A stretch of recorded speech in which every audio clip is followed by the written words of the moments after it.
Yo, what's going on, YouTube? And welcome back to Goal Line Hockey. It's your boy, Kevin Forte. Guys, we're taking a look today as we continue this season Outlook series. We're taking a look at the Chicago Blackhawks. So let's get right into it. So the Chicago Blackhawks had an interesting offseason. We heard some rumors toward the end of the season. They may be looking to make some moves, and they definitely made some moves, all right. So we're going to take a look at some of the guys that exited the organization. One of the big ones being one of the big core players of their quote-unquote dynasty in the mid-2010s. Duncan Keith was traded to the Edmonton Oilers. They brought in Caleb Jones, a second-round draft pick. Definitely an interesting move for the Chicago Blackhawks. It's not necessarily a surprise. Duncan Keith wanted to be closer to his kid. I think he's in Vancouver, so it gets him to Edmonton, which isn't that far from Vancouver, obviously a lot closer than Chicago. So they move out Duncan Keith, and more practically, they move out his contract, which allows them to make some moves here this summer. And we're building this up. I'm building this one up for you guys. They also moved on from Pia Suter and David Kampf. Now, this was one of the more interesting moves of the offseason for Stan Bowman because he didn't give them any tender. He didn't give them qualifying offers. He just said, you know what? Just go to free agency. And definitely an interesting move. I've been trying to figure out the reasoning for that from Stan Bowman. I haven't been able to find that press conference or maybe that part of it because I don't really know why they just let them walk. So interesting stuff there. They also moved out Adam Bogfist, and this is a former third overall pick of the Chicago Blackhawks back in the what was that draft? Was it the Lafreniere draft? The Capo draft. He was picked after Capo. So Adam Bogfist, a really talented young third overall draft pick. He goes on to the Columbus Blue Jackets in that massive Seth Jones trade that I continue to build up for you guys. So we're getting there.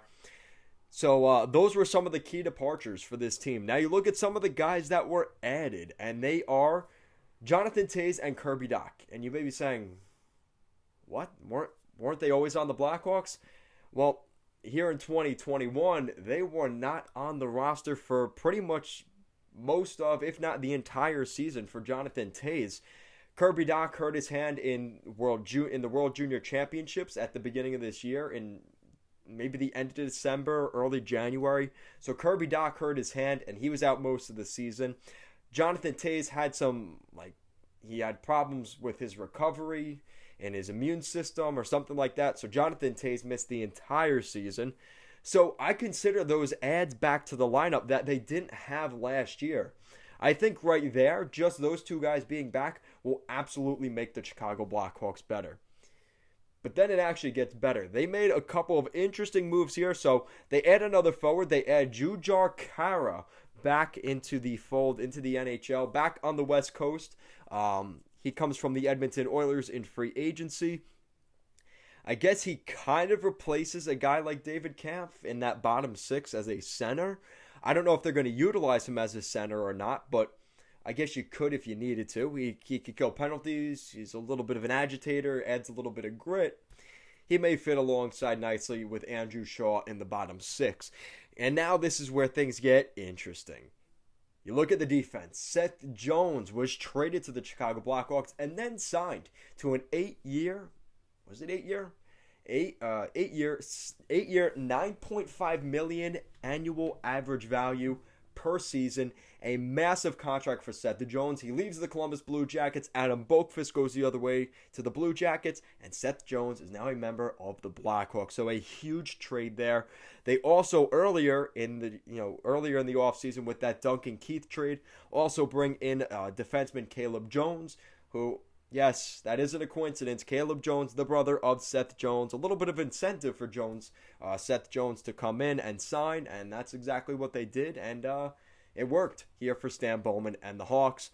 They also bring in from free agency left shot defenseman Jake Mccabe. I really always liked Jake Mccabe. He was one of those guys in Buffalo that just really wasn't getting mentioned a lot. He really wasn't getting the opportunities. He wasn't developing the way he should have. And I think here with Chicago, Jake Mccabe is going to get more of an opportunity. And Stan Bowman did talk about Jake McCabe signing, last week. He basically said, we liked Connor Murphy in the U.S. World Junior Champions a couple years back. Connor Murphy and Jake McCabe were two defensemen that Stan Bowman always wanted to have in Chicago. And here, just a few years later, he got Connor Murphy from the Arizona Coyotes, and now he has Jake McCabe from free agency. So we'll see how it plays out with those guys in the lineup. Again, you're talking about things from a few years back, Stan Bowman. So is that what Jake McCabe and Connor Murphy are today? Maybe, maybe not, but he has his two guys there. They also added in between the pipes, probably one of the bigger additions here, Marc-Andre Fleury via a trade with the Vegas Golden Knights. They gave up some prospect and some depth thing. I don't even know what they gave up necessarily. It was more to move Marc-Andre Fleury's contract out of Vegas, and Vegas has now signed Laurent Brossoit as the backup behind Robin Lehner. So Marc-Andre Fleury, after mulling it over a little bit, he will indeed be going to the Blackhawks. Very exciting stuff. We'll see how he does there. It was a little bit awkward, though, if I'm going to be honest, when they mentioned, Marc-Andre Fleury said at the end of the interview, he was like, I've heard some good things about the management treatment of players and stuff like that. And I was thinking, again, there's still an investigation going on, but probably not the best thing you could have said, at least right now. So, very interesting there. Now looking at some of their top point producers, and this is no surprise. You have Patrick Kane by 10 points leading the way, 66 points and 56 games last season with a pretty miserable Blackhawks team. He did really well. Alex DeBrincat right behind him, Dominic Kubalik. Pia Suter, who has now moved on. That was a head-scratcher in my opinion, in 27 points in 55 games, and they just let him walk. Brandon Hagel has returned. He just signed a contract. Matthias Janmark was traded to the Golden Knights. He is no longer there. Dylan Strome probably won't be there in training camp. They really like Phil Kurashev, so expect him to have a more prominent role on this team.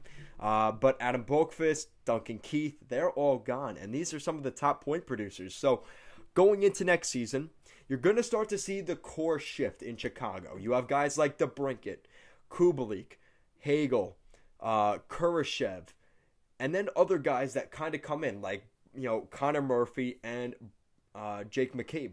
Those guys are going to fill out your roster. So you also have the guys like Riley Stillman and Wyatt Kalynuk. I mean, I think there are some really talented players here in Chicago. And like I said, they signed Riley Stillman to a 3-year deal. I think Stan Bowman really liked what he saw from him at the end of the season and when he was in, the Florida Panthers organization. So there is some optimism here for the Blackhawks, as it may seem a little bit like, I don't know how they look.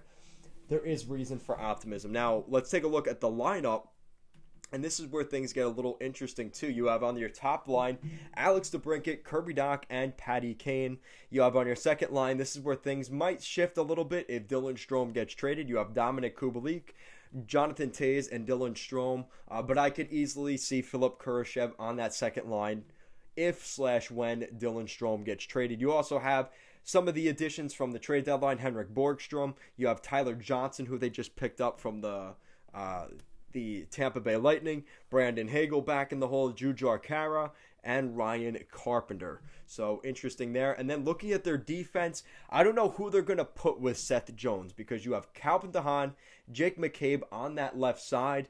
Do you put Jake McCabe and Murphy together on the second pair? That could very well happen. And then your third pair, you have Wyatt Kalynuk and Caleb Jones. But again, Riley Stillman might get into that once we see probably a guy like Calvin DeHaan get traded. We'll probably see Riley Stillman jump into the lineup. And the goaltending got a lot better from last year. You could argue that the Blackhawks had the worst goaltending in the NHL last season. Kevin Lankinen actually put together a pretty nice stint with the Blackhawks. But again, once teams started to figure him out, he didn't do as well toward the end of the season.